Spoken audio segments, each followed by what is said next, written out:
नमस्कार, मैं डॉक्टर सुरभि वैद्य, आयुर्वेदाचार्य। शरक health solutions ये हमारा panchakarma and pain relieving centre है ठाणा में। महर्षि व्यास इन्होंने अपनी श्रुति में गर्भ संस्कार का पहले विवरण किया है। उन्होंने 16 संस्कारों का वर्णन किया है और उत्तम संतान प्राप्ति के हेतु गर्भ संस्कार का वर्णन किया जाता है। जो चरक चिकित्सा स्थान आचार्य चरक, वाग्भट और सुश्रुत इन्होंने जो गर्भ संस्कार बताए हैं वो 3 कालखंड में होते हैं, जैसे कि prenatal, antenatal and postnatal. Prenatal यानी जैसे गर्भाधान।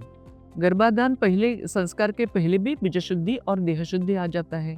फिर गर्भाधान संस्कार है, फिर पुंसवन और उत्तम नयन संस्कार, ये जो है वो जब बच्चा माता के उदर में रहता है तब किए जाते हैं। और बाकी क्या है, जो बाल संस्कार मीन्स पोस्ट डिलीवरी, जो बच्चा पैदा होता है उसके ऊपर किए जाते हैं। तो ऐसे 3 कालखंड में गर्भ संस्कार का विभाजन हो जाता है। और गर्भ संस्कार अगर करते हैं तो उसमें जेनेटिक डिसऑर्डर्स और हेरिडिटरी डिसऑर्डर्स कम होने के चांसेस रहते हैं। अगर गर्भ संस्कार करते हैं तो उसमें बच्चे के लिए बहुत ज़्यादा फायदे हैं, जैसे कि ब्रेन डेवलपमेंट बहुत अच्छे तरीके से होता है। Emotionally the child is very strong because उसकी माता जो है वो स्ट्रेस फ्री रहती है। और हम जो मंत्रोच्चारण के साथ उनको त्राटक करने के लिए बोलते हैं, प्रणवोच्चार करने के लिए बोलते हैं, तो माता का जो पूरा स्ट्रेस है वो निकल जाता है and she is happier from with in.